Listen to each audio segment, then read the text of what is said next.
Olá pessoal, tudo bem? Estamos aqui hoje para mais uma entrevista do canal Técnico e é importante falar para vocês que essa entrevista ela vai ser publicada no nosso canal do YouTube, no nosso Facebook, no LinkedIn, em todas as nossas redes sociais, tá? Então fiquem de olho.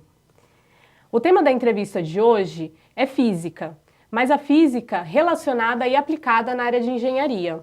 E o nosso entrevistado é o Avelino Alves Filho. Ele é engenheiro e especialista em elementos finitos.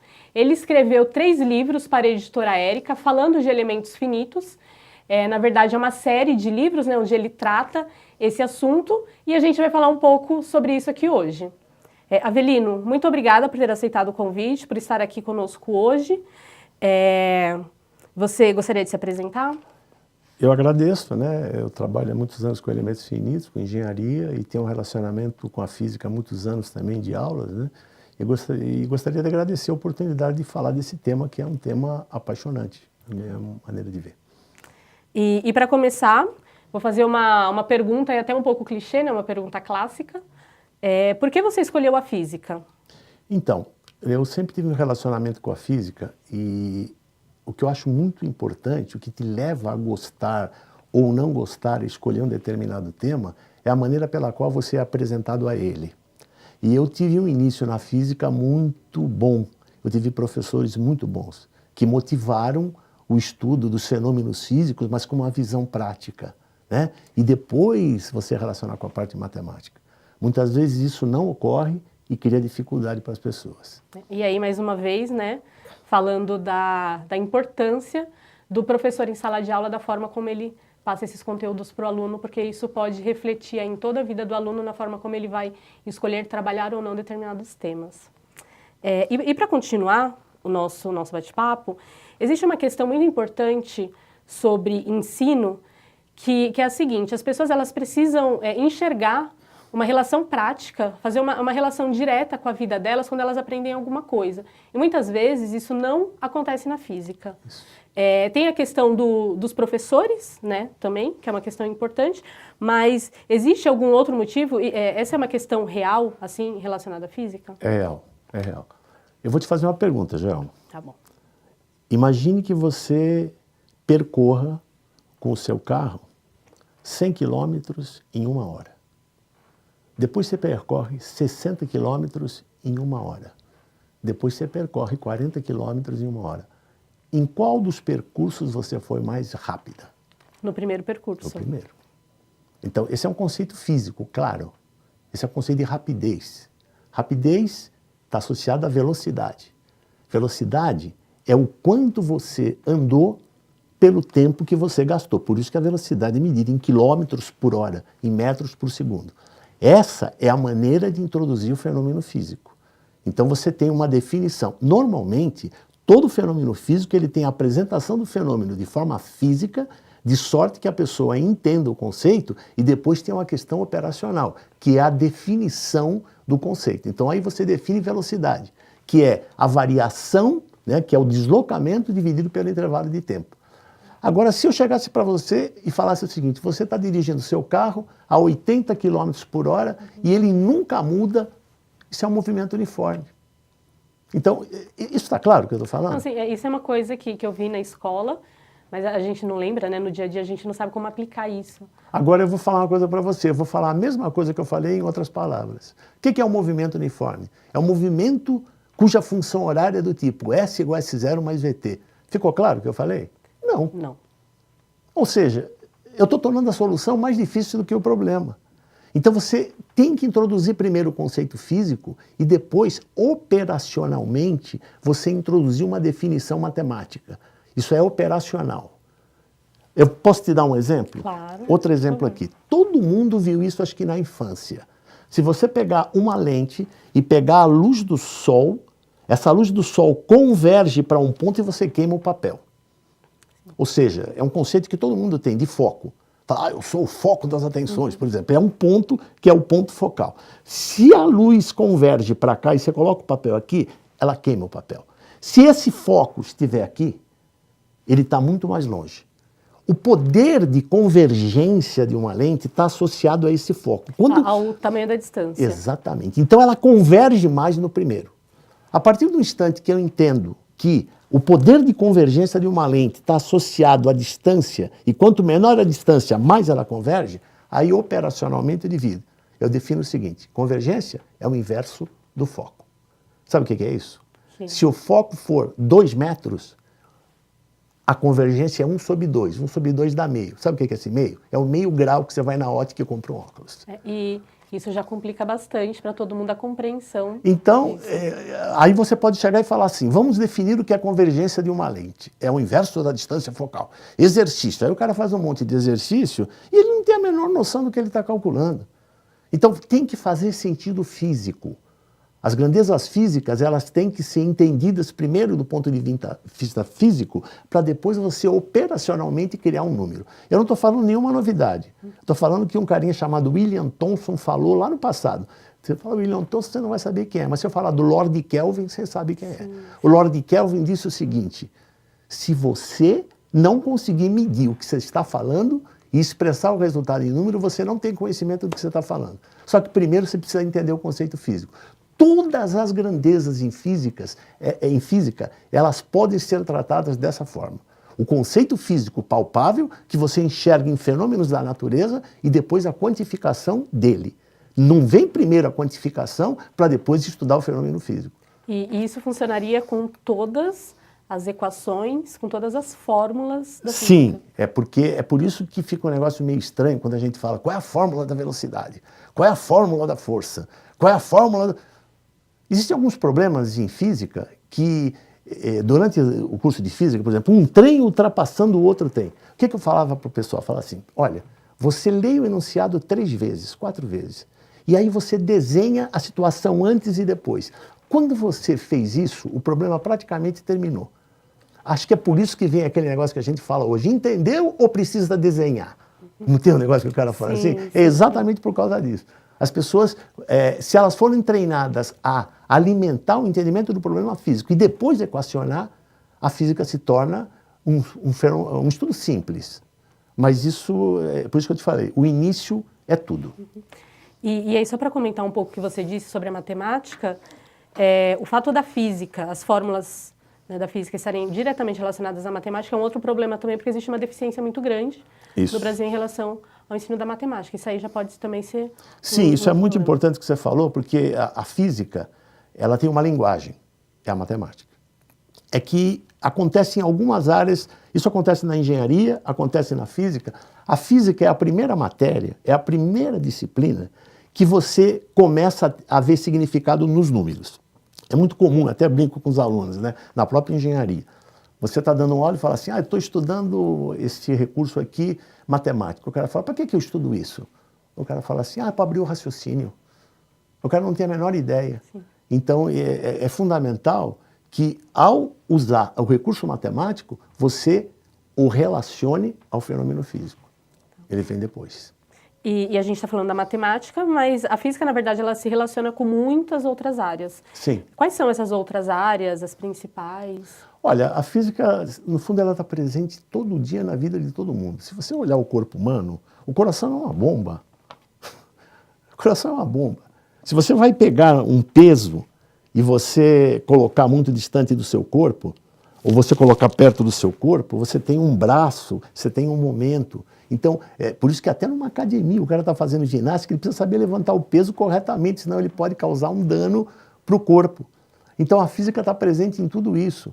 No esporte, por exemplo, no tênis, ele está jogando tênis, ele vai bater na bolinha, o problema não é força, mas é a maneira com a qual ele posiciona e bate corretamente na bola. Só um comentário em relação a isso. Isso é muito importante porque as pessoas elas conseguem enxergar, né, onde a física ela está sendo aplicada no dia a dia delas. E muitas pessoas hoje fazem academia, fazem uma série de atividades. E a física também é muito importante. Saber a física, né, é muito importante também para isso. Até brincava às vezes com os alunos, eu falava o seguinte, né, eu sempre gostei de jogar tênis. Eu falava, se força resolvesse só, o Mike Tyson era campeão mundial de tênis. Mas não é força, é jeito. Isso é conceito físico, né? Conceito físico que está presente. Tá. E aí a gente pensando mais na área da engenharia, né, que é o nosso foco aqui hoje, tem a questão dos elementos finitos. O que seriam exatamente esses elementos finitos? Então, para a engenharia. Desculpa. Os elementos finitos têm toda uma história em volta dos elementos, mas eu diria o seguinte, antes de mais nada é uma técnica que acho que você já ouviu falar em outras áreas, que é o dividir para dominar. Você tem um conjunto, esse conjunto ele precisa ser estudado. E aí você divide esse conjunto em trechos pequenos, em elementos. E a partir do entendimento de como cada elemento se comporta, você tem o entendimento do conjunto. Aí eu vou voltar para a física. Eu vou dar um exemplo aqui, que é um exemplo que a gente estuda na física básica. Esse exemplo aqui, ó, da molinha. Se eu chego para você e digo assim, essa molinha tem uma constante elástica de 100 kforça por milímetro, eu estou dizendo que se eu aplicar 100 kforça nessa mola, ela deforma 1 milímetro. Isso é rigidez. Isso é o conceito fundamental de rigidez. Quando, em física, você tem um conjunto de molas e você aperta o conjunto de molas, você pode saber qual é a deformação desse conjunto inteiro. A partir de cada mola, você calcula a chamada mola equivalente. Quando você calcula uma estrutura, o conceito está presente, só que é um pouco mais amplo. Todo mundo já foi no Parque Anhembi, no pavilhão do Festa da Uva, você vê um monte de viguinha que são elementos conectados em certos pontos. Aquilo lá é um exemplo claro, inicial de elementos finitos, que tem até no nosso livro lá. Você pega um conjunto, olha, isso aqui é uma barrinha. Ela tem rigidez axial, ela tem rigidez à flexão, ela tem a rigidez à flexão no outro plano, ela tem rigidez à torção. A partir do conhecimento da rigidez de cada barrinha daquela, você calcula a rigidez da estrutura inteira e sabe como ela se deforma. É isso que o engenheiro de estrutura faz. Ele está usando elementos finitos, mas está usando um conceito físico. Em alguns casos, essa subdivisão é artificial. Você vê, nós temos que fazer uma brincadeira, não tem aquele negócio no Facebook? Como eu vejo, como a minha mãe vê, como a minha namorada vê, como realmente é. Então, olha, você vê isso, mas no modelo de elementos finitos é isso. Sim.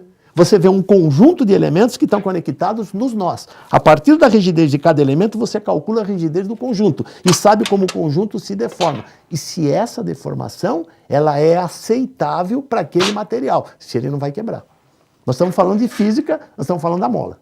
Sim. E a gente falou aí da engenharia, e os elementos finitos, a teoria de elementos finitos, ela é aplicada apenas na engenharia? Como a engenharia e a física, porque a física é a mãe de todas as engenharias, né? Ela se aplica a um vasto campo, né? Eu diria até de física matemática, de fenômenos físicos. Por exemplo, o engenheiro elétrico, ele calcula campo eletromagnético, olha só, isso é uma matéria da física. E você simula por elementos finitos o que acontece com o campo eletromagnético. Quando você tem o escoamento de um fluido, por exemplo, você está dirigindo um veículo e o ar, né, o avião, o ar contorna e tem uma sustentação e faz o avião conseguir se movimentar, né, numa determinada altitude, você tem todo o estudo do fluido usando também a técnica de elementos finitos. É que tem alguns detalhes, né? Por exemplo, quando você pega este cara aqui e você olha para cá, você tem uma infinidade de pontos. A gente diz que são infinitos pontos. Quando você faz elementos finitos, se você tiver 1000 pontos aqui, você só está determinando o que acontece naqueles 1000. Mas você julga que aqueles 1000 são suficientes para representar o conjunto inteiro, porque existe uma aproximação envolvida nisso. Problemas de geometria muito complicada, você não consegue ter aquela solução analítica exata. Então você precisa ter essas técnicas e aí precisa da teoria. Isso envolve probabilidade também? Em alguns casos, sim. Alguns casos, sim. Por exemplo, quando você estuda dinâmica, né? Você tem a probabilidade de ocorrência. Por exemplo, se você pegar um veículo e andar numa pista com o mesmo motorista, com a mesma velocidade, e você fizer um sinal, né? Por exemplo, isso acontece na dinâmica. Você tem um terremoto, a estrutura fica chacoalhando sob a ação da carga do terremoto. Se você andar com um veículo numa pista, ele fica chacoalhando. Se você pegar a mesma pista, o mesmo motorista e andar 10 dias seguidos ali, cada um dos sinais não coincide com o outro. Mas eles têm um valor médio estatístico que serve para definir a probabilidade de ocorrência de um dado tipo de solicitação na estrutura. Então, isso ocorre. E esse pode ser um exemplo da aplicação da teoria de elementos finitos no dia a dia das pessoas que não trabalham com engenharia, que não entendem? Pode ser, as pessoas estão rodeadas de elementos finitos. Quando você pega um telefone celular e ele cai e não quebra, isso é calculado por elementos finitos. Por quê? A gente já fez cálculo para empresa de celular. Treinou pessoal de 2 empresas de celular no Brasil, porque envolve a parte de impacto. O cálculo que vocês fazem é de acordo com a altura do celular cair, não quebrar, não danificar de alguma forma. Isso tem normas, por exemplo. É claro que se o cara o time dele perdeu, ele jogou o celular 100 metros para cima, né, ou 50 metros, aí vai quebrar, né? Sim. Mas normalmente a ocorrência, ele está com o celular e deixa cair. Via de regra não ocorre falha, porque isso aí é testado no laboratório, mas ele faz a previsão. Uma coisa muito importante é esse caráter preditivo. Antigamente, as empresas trabalhavam tudo por tentativa e erro. O cara fazia um protótipo, testava, quebrava, testava, quebrava. Só que você não pega um navio de 50 milhões de dólares, põe no mar e diz, não deu certo, quebrou. É por isso que as primeiras áreas que usavam elementos finitos eram navio e avião. A indústria automotiva há muito tempo trabalhou sob tentativa e erro. Hoje, a gente está calculando, por exemplo, agora 2 ônibus para o Chile. Ele está sendo testado no campo de provas. Só que, primeiro, ele foi todo calculado. Hoje, você não vai fazer um teste no campo de prova, no campo de teste, para ver se ele vai quebrar ou não. É só para certificar. Você, quando fez o cálculo e fez a simulação, né, usando a matemática e o conceito físico, você vai ter uma previsão do comportamento do produto. Essa é a ideia. E além desse exemplo do celular que você deu, existe algum tipo de experiência, né?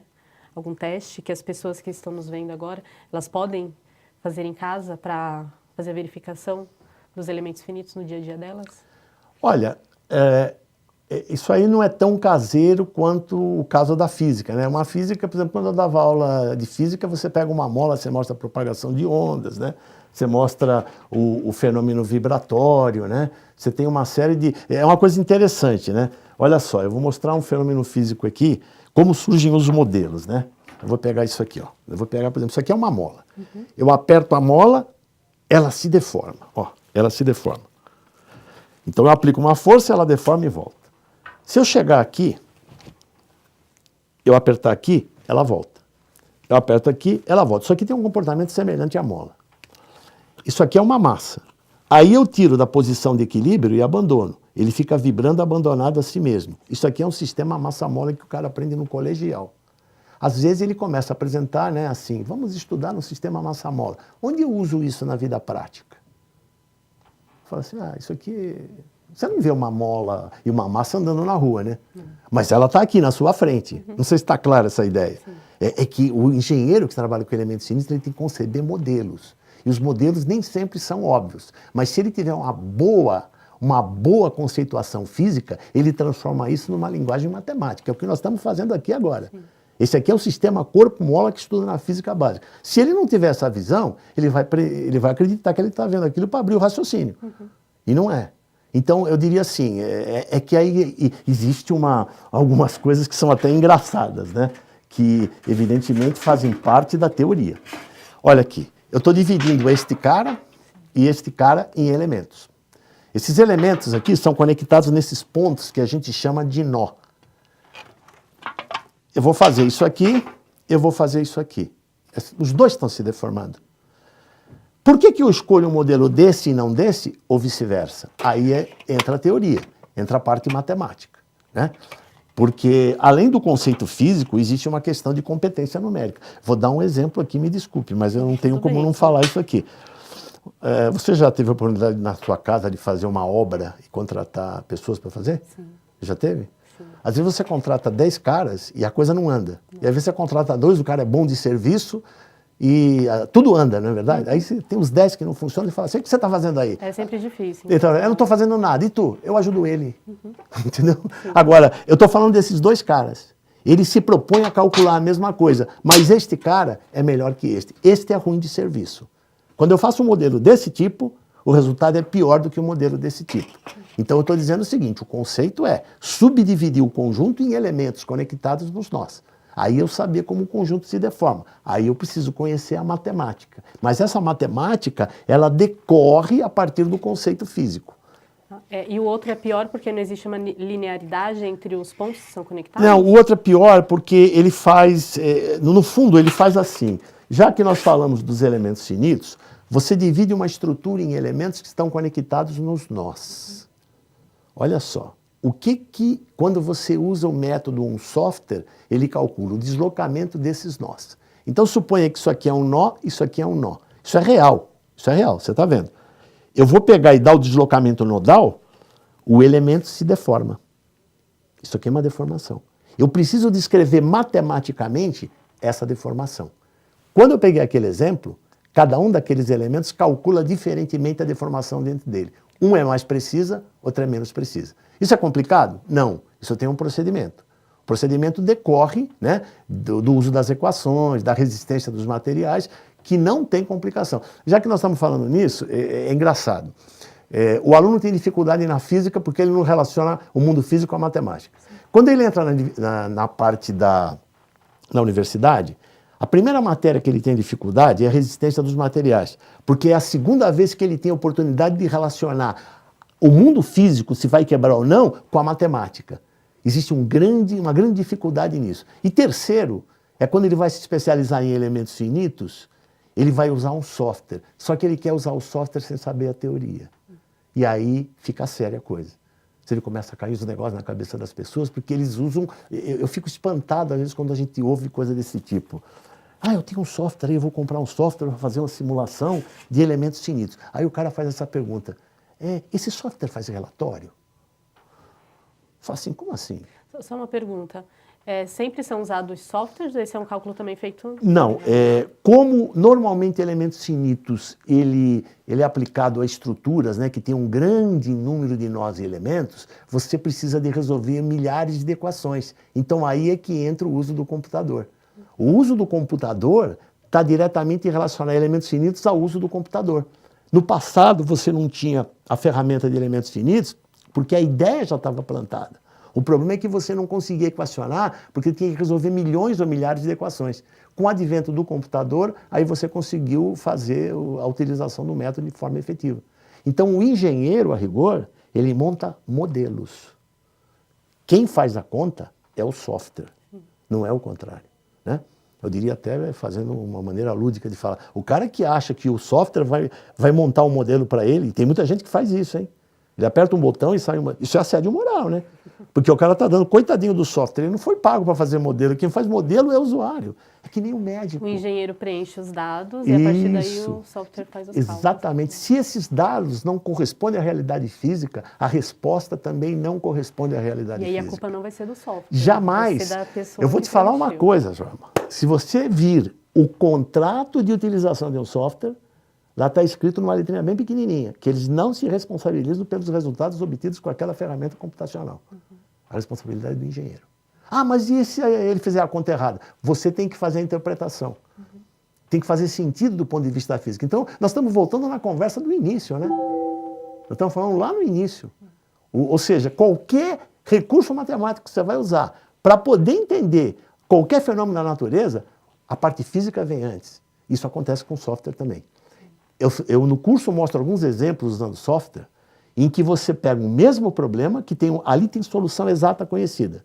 Aí você consegue ter 5 respostas diferentes com o software. Uma delas está certa. E você sabe explicar por quê. Porque aí é a teoria que manda, né? Isso é fundamental. Muito bom, Avelino, muito bom.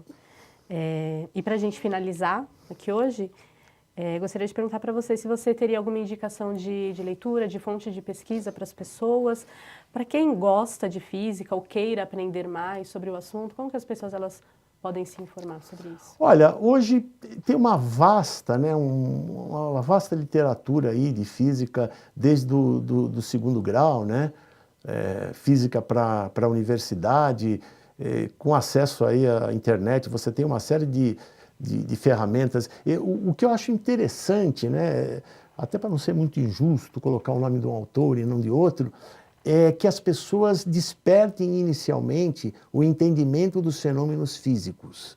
Buscar a literatura que a gente passou muito tempo...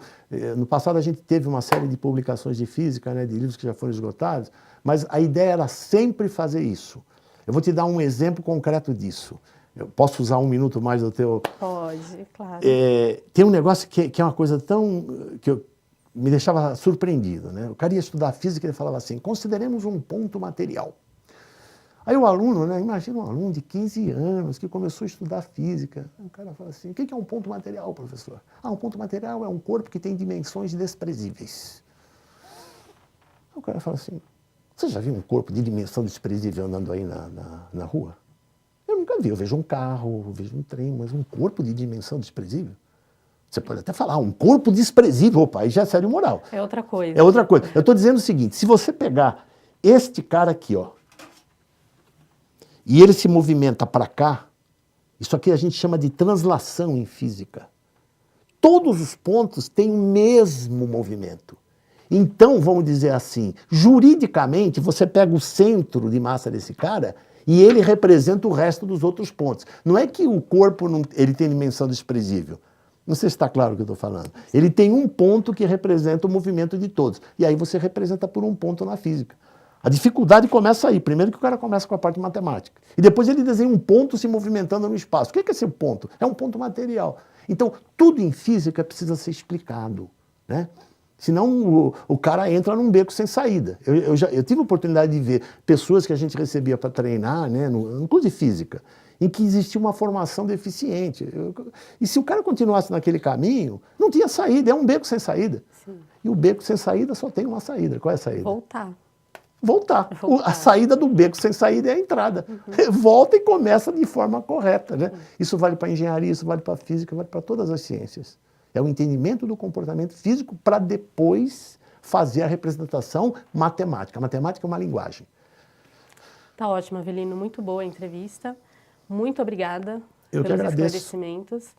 Acredito que todas as pessoas que estão vendo essa entrevista gostaram disso, aprenderam um pouco mais hoje sobre elementos finitos, sobre física, engenharia, um pouco de matemática também, né, explicando a relação da matemática com a física também.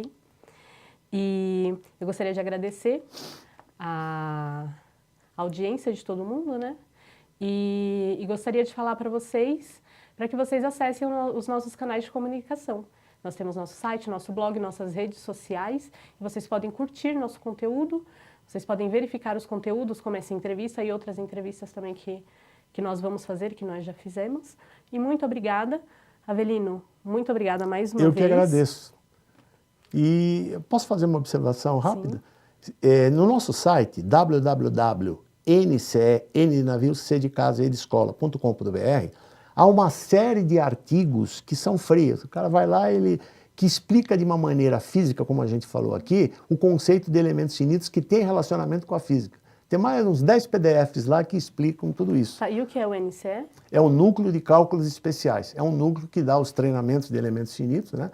A gente dá treinamento em Company, dá treinamento na NCE e nas universidades, né? Então, é isso aí. Então, obrigada mais uma vez, obrigada a todos e até a nossa próxima entrevista.